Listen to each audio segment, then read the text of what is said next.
Hello. Hello, busy lady. I got some X's and O's for you. I got some hugs and Oh, kisses. thank you. All I got is a red color solo cup and some water. Oh, water. Oh, That's boring. That's not what you put in a red Solo cup. I know. Okay, so hello, Eric and Veronica. How are you? He's doing this. I'm going to tell you what. Your boy has gotten me in some hot water today. He is in rare form. Uh-oh. Smoking, like chain smoking. He is like the Dickens, man. He is all over me. I know, man. And wait, can you see him? Because I had 3 clients today who saw him. He sits to the right of me. And can you see, do you see orbs? Can you see anything there? Maybe not. Maybe he's gone like right there. I'm one of the people that cannot see anything. Okay. Every girl I have, like one time I saw a red orb come up from behind Kim's head. It was really weird. So, well, he's definitely in full force today. We've had banging, kick-ass sessions today, so we are in high gear. Awesome. You guys are a great team. That's why. I love him, and he loves me, and he looks out for me. Let me tell you. That's awesome. I know you would do the same if it were necessary. All right, let's talk about infertility this session. You want to, Eric? Because a lot of people do struggle. And the reason I bring this up is because I have one woman that had a blog member that had recurrent miscarriages. And I said, of course, you have to CYA, check with your doctor. But take baby aspirin when you're trying all the way up through the, first trimester. And she did that, and then she went to her doctor, and her doctor said, nah, you don't need that. So she miscarried. This time, she didn't tell the doctor, and now she just gave birth to a beautiful girl or boy. Yeah, girl, I think it was. So that's awesome, and that's happened with so many people. But again, check with your doctor. So that's been on my mind because of that and a few other stories. And also, your big sister is just days away from having her baby. He's all over that. He is all over that. He's awesome. Excited, and he's like raring to go here. So, okay. All right, here's one from a blog member. Some are mine strictly, and some of them are submissions from blog members. Almost half of the women in my family, mother and father's side, have fertility issues. Some have been able to give birth after years of trying, while some have absolutely no hope of ever being able to have children. So this is not a personal question. It's a general one. What is the purpose of this? And is there a way to heal or help them spiritually to be able to have children? I think there's a spiritual approach to addressing infertility. This gets really deep, he's saying, because the first thing that he is coming up with, while it's not personal, he wants to know, and he's asking this geographically, where are they? And is that a common denominator in them not being able to give birth? So that was the first thing that he was like, geographically. So look at the geographics. That can be helpful to somebody listening to this. Is it literally in the water, like they say? So just, know what's around you geographically. The other thing is, and I'm going to be honest to you, we talked, got my coffee, and I made some notes because he was chattering away. So yes, people, I am referencing notes. I am reading notes. I do that. Sure. Erik has said that infertility on a spiritual level is here to help couples grow closer so that they can discuss things that he's saying normally maybe wouldn't even come up. Back machine. Go ahead. It deepens the intimacy. And so you think about it, he's saying to me there are so many moving pieces to this conversation, okay? And he's literally doing this. There's so many moving pieces to this conversation, but understanding each other, developing that bond, if you will, because you're frustrated. Let's be honest. Yeah. You're frustrated. You both want the same outcome, but it's not happening. So you develop this thing this relationship on an even deeper level. The other piece of this is what's written in the contract. And he said he feels like Yes. we go back and forth so much on the contracts that it almost seems like we're putting all the blame on the contract, blame. Oh, yeah. But the reality is there are 7 billion people with 7 billion contracts, and there are a lot of common themes in these contracts. Sure. So, he's very adamant about, if you're supposed to have a child, you'll have a child. From his perspective, and he always tells me he has an aerial view. Mm-hmm. From his perspective, getting a child, having a child, being a parent doesn't necessarily have to involve biology. Oh, yeah. And he wants people to be open to that, because it may be written, again, that you give a home to somebody who really doesn't have a home. And so he wants to be mindful of that. What's the spiritual contract behind that, Erik? Adoption. Beautiful question. So what's the spiritual contract behind adoption?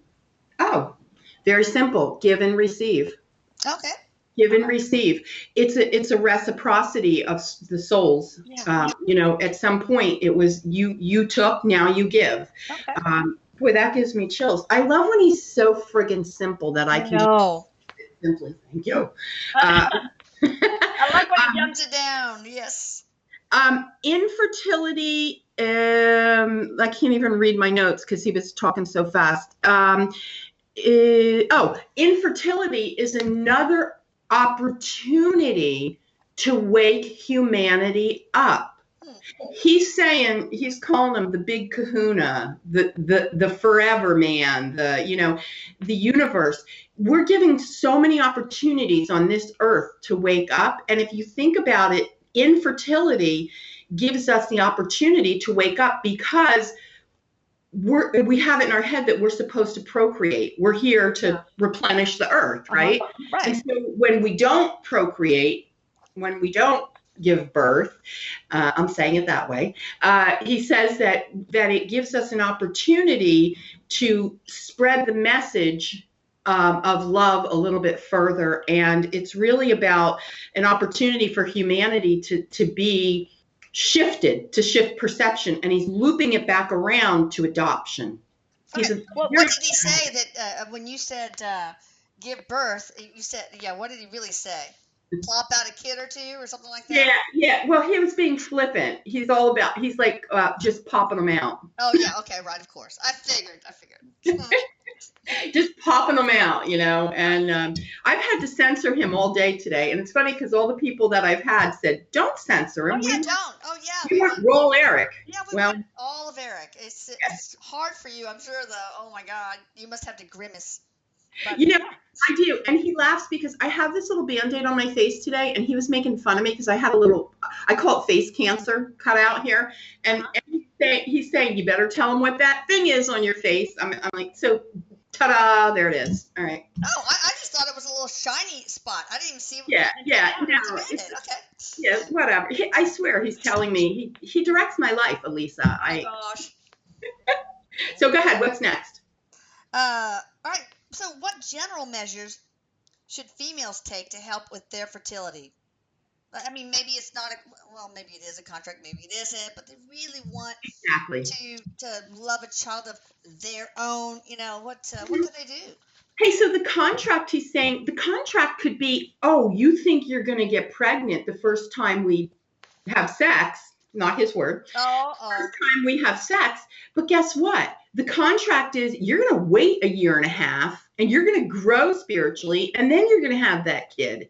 Okay, that's what he's saying. So infertility it can be momentarily, it could be, for months, it could be forever. So it's all written. So one of the things that's most important with infertility is that you take care and honor the vessel that your soul is in. Yeah. Now, given everybody's walks of life, he said everybody's ability to take care of their body is different. I may have $1.59 for meals every day, and I'm going to eat the greasy French fries. So it's really about getting back to basics. And one of the most basic things we can do to nurture our body is be in the sunlight. The vitamin D is huge. Wow, yeah. Don't underestimate the sunlight, he says. It can help depression, infertility. Yep. He just says and it doesn't matter how much money you have or what kind of diet you have, vitamin D.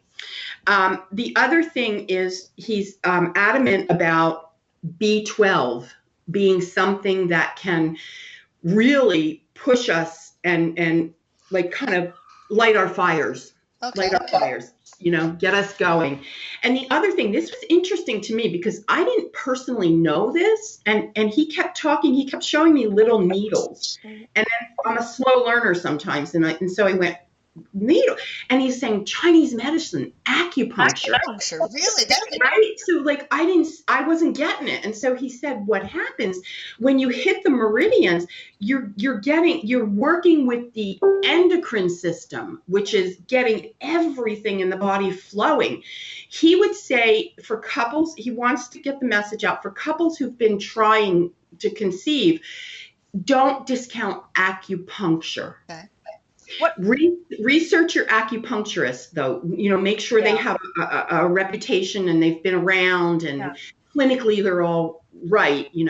But he's an advocate for that. What chakras do you work on for infertility in the male and the female? Yeah. Well, actually, he's showing me here the solar plexus would be one, the sacral, obviously, and the root. Is that for male and female? Yes, absolutely. Okay. And, he's showing like right down this, like if I could stand up and just see right down here, right. You can't see any lower.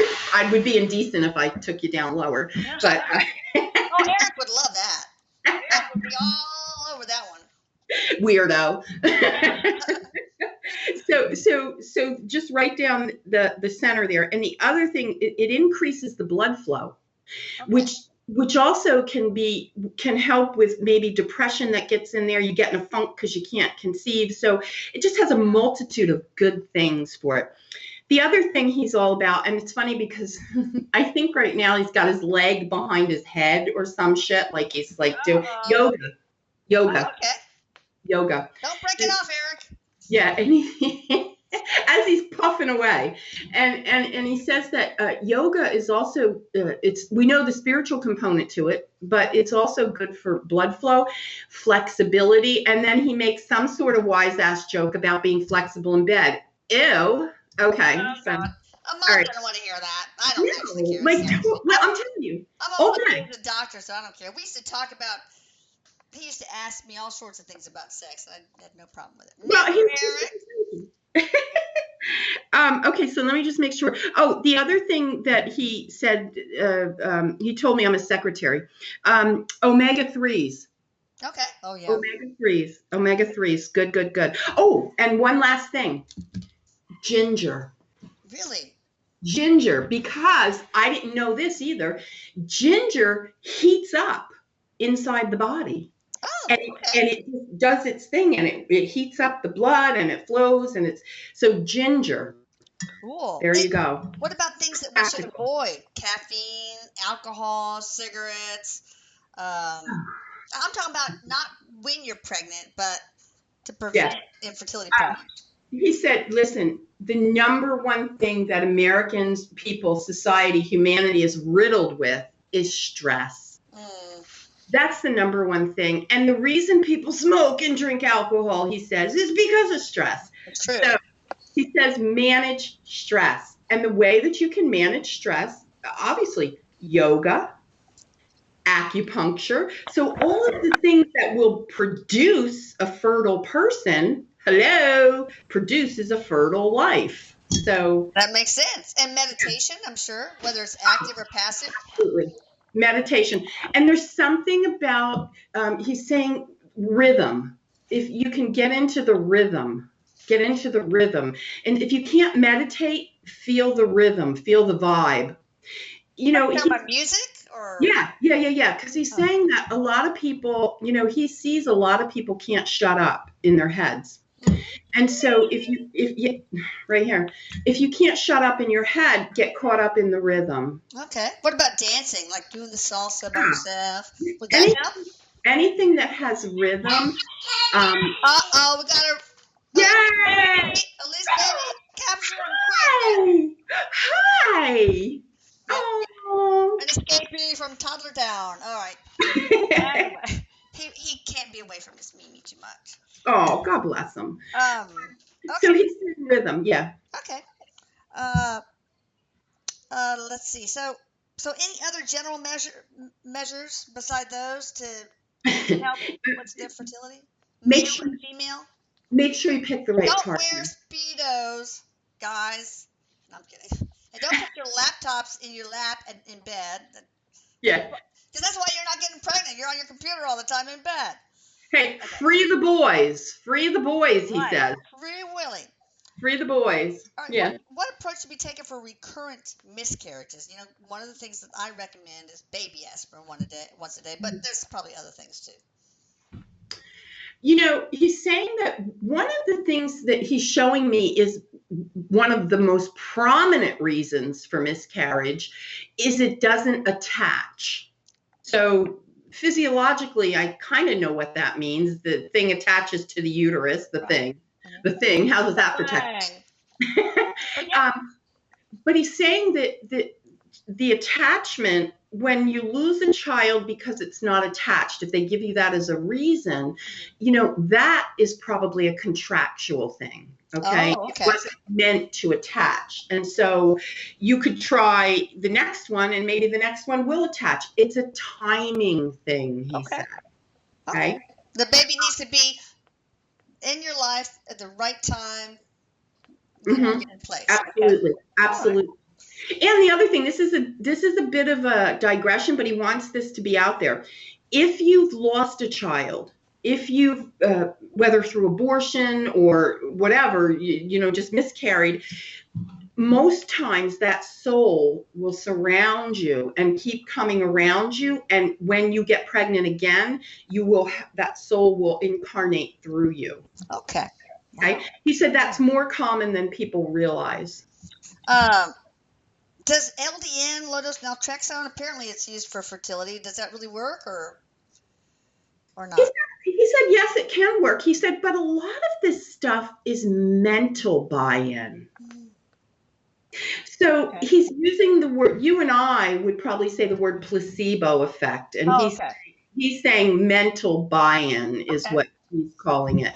And so I could give you a Smarties and say, here, this is gonna tighten your uterus and you're gonna have a baby. And if you believe it, he's saying because our thoughts create our reality. Okay, yeah, thoughts create reality, exactly. Intention. Okay. What is the usual spiritual basis for recurrent miscarriages? Is it to learn about loss? Is it to learn humility? Is it to learn to be, to deal with disappointment? I mean, what kind of things are? He said again, it's an individual basis, but if you think about the overall concept, the overall word is loss and sadness.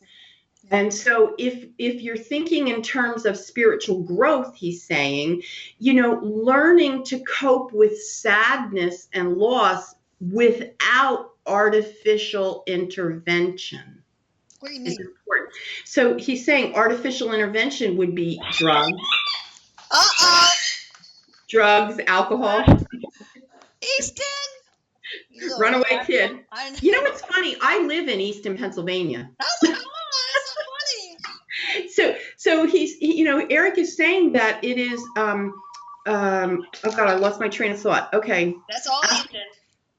It's Easton. All right. So go on to something else. And if it comes back, I'll come back. Loss, artificial. Dealing with loss and without artificial intervention, meaning alcohol, drugs. Oh, okay. The A word, addiction. Yeah, right. We mask our fears and we mask our sadness through our vices. And when you lose a child, the whole concept is loss and sadness and processing that. And he said, think about it. People, and he's using the phrase, go to their knees. You mean get down and pray when there's immense sadness or loss. And so if you think about it, it's not who you're praying to, it's that you're fine-tuning the love in your life. And so loss equals a greater deal of love. Well, yeah, and coming down to your knees is also what happens when you're just broken with sadness. So, but sadness is just one component of fear. It's probably in part like the fear that you'll never be happy again, or the fear that whatever happens will happen again. He says inferior. Yeah. Feel inferior. And wow, I should have been able to carry that child. I should have been able to give birth. I'm a failure. As he said, this is a mindset of a lot of women. And he's saying, men too, I'm sure. Well, exactly. But women, he said, because he's talking about the attachment, the physical growing of the child. Yeah. But once it's in there, we're not talking about the thing. So, okay. So, I guess the spiritual basis, most of the examples of spiritual basis for stillbirths would be about the same, similar, right? Mm-hmm. Well, the soul had a purpose, and its purpose was conception, and then it was done. Okay. He's saying, we one lazy soul. Seriously? Yeah. We on Earth pigeonhole time. There is no time where he is. Like, you don't eat supper at 5:00. He's saying, like, doesn't work that way. Yeah. What about the spiritual basis for? Maybe we already covered it for infertility for males, and then for females. Well, is it the learning how to be okay with not having a life according to social standards? The big thing is so that men can be introduced to their feminine energy. Okay, interesting. What about for women? What's the biggest? Interesting, because Mother Teresa's popping in on that one. Compassion. Oh, okay. Compassion. How does that work? Compassion for yourself, maybe? Compassion just as a whole, it takes a whole lot of emotion to be a mother, and compassion is something that, we think we have a lot of, but we give it away. Yeah. And so how do we have it for ourselves? I have this body and it's supposed to do this thing, but it didn't do it. Yeah. And so I've got to learn compassion for myself. Right. Yeah, that's pretty good. Now, a lot of people want to know, do babies suffer when they pass from a miscarriage or stillbirth? I mean, what is their transition like? It seems like it should be a revolving door, Mm-hmm. I'm back again. Yeah, he's saying no. And he's actually saying there's no suffering, because what you and I see as suffering, even if someone's killed in a car crash, let's say if the mother's pregnant and she's in a car crash and she's pinned in the car, okay? The minute that the soul checks out, that the soul's done, there's no pain. Yeah. So the minute that the infant or the embryo or whatever you call that checks out, no, there's no pain. So there is no pain. Okay. No. What do they do? What happens after they cross over? Are they like back so soon? I mean, he said they're back on the assembly line. Back on the assembly line. It's like they're back in line to come in again. It's like they're back on the assembly line. So interesting. Yes. Right. Now maybe this is different than spiritual basis, spiritual contracts or basis for things. But is there something the parents are meant to learn or teach that you haven't already addressed? Yeah, it's interesting. The first word he said is healing. 99% of the time when a life comes in and it doesn't come to fruition, it helps heal something. Really? So either it's healing something in the tribe, the family of origin, or it's healing something within the individuals, or it's healing something collectively. And he'll give an example of that. One of the ways that it could heal collectively is that, think about the saddest thing on earth, a child being gone, a child dying, Tell me about it. And the saddest thing on earth is, he keeps referencing 9/11. It was such a huge tragedy, everybody that was lost in 9/11, but the pregnancy, it's just a sad thing, the pregnant women. Yeah. So collectively, we can wrap around that. We can wrap our sorrows and our compassion around an infant. And in the family, I can see, like, suppose Aunt Judy, just totally cut off any kind of communication with the family. But then her sister's daughter has a stillborn, and all of a sudden she feels compelled to heal that relationship and come back into the family again because of the tragedy. Well, he's saying, there are cases he's showing me where women lose children in utero at 8 months pregnant, 6 months pregnant, and they must carry them to term. He said that happens. And there is a spiritual reason for that. Okay. And he said, it blows our minds when we can get a glimpse at what he sees, because we can't even when he shows me this stuff, I'm like, I can't even wrap around this. So to think that a mother that's 8 months pregnant with a dead baby in her, but there is spiritual meaning to that, symbolic meaning to it, if you will. And so he said, it's our job not to judge anything or to label anything. What is that beeping? What's that? What's that beeping? Oh, listen, my phone blows up all the time. I bet. Yeah, I mean, I had a stillborn baby pretty far along, and I think it was for me to get used to the idea to prepare for the loss of Erik. Mm-hmm. Well, absolutely, because it was the prelude to something, he said. So, yeah. Why couldn't I have just given me the freaking cliff notes, for the love of God? Mm-hmm. All right, is there something that the child, by being stillborn or miscarried, etc., is there to teach us or to learn something? Well, take the soul of the stillborn child. It is, now remember, there's no time, he says, so it's a bleep in our times, but it came in and it learned something. So perhaps it's making up karma. Perhaps in another life, it lived too long and it tortured too long. And now it's going to come in this life and it's going to make up by, a quick exit, quicker than it even got to be. Okay. We don't know the mission of each soul. And so for us to dissect we can't do that, he said. I think it would be really good for people who have suffered stillbirths and miscarriages or whatever, abortions, to communicate with that child through a medium, if they can't shape themselves, to find out what that whole thing was about. And you can. I have done that. I have done that, and it's brought immense closure. Immense. Of course. All right, so here's something that somebody says. Has infertility, this echo something. Has infertility increased in, say, 2,000 years, or pretty much been the same? And since it started to be fed modified food. In other words, has there been an increase in infertility?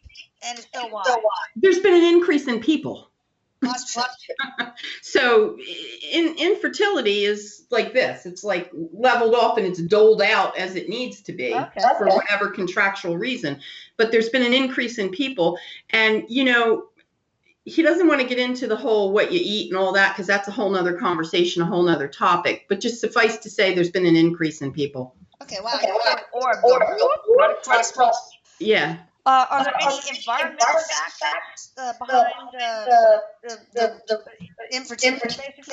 Well, I think he opened up with watch the water you drink. I think that had some, no pun intended, as you were sipping your water. Oh, my God.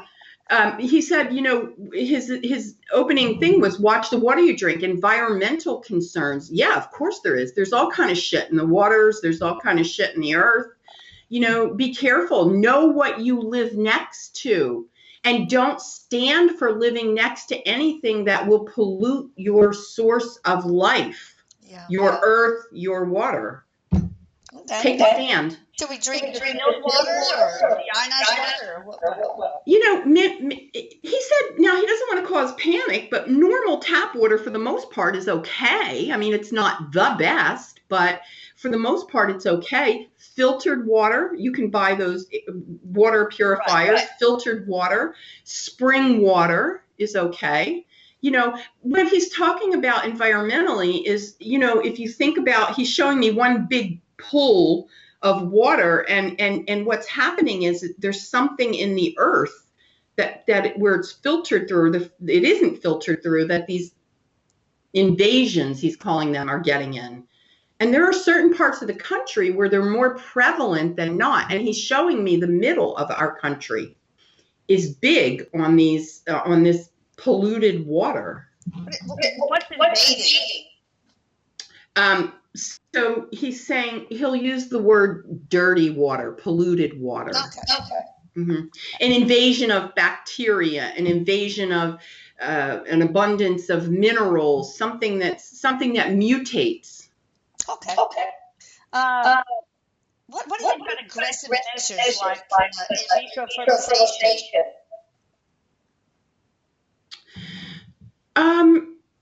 He says, why not? Yeah, okay. I figured you'd say that. Why not? Now, go ahead. We're going to talk about PCOS, which is like styrolutenol. It's like an ovarian problem that causes hirsutism and infertility. Why do such polycystic ovary disease, in other words? Why do people have that? Some women.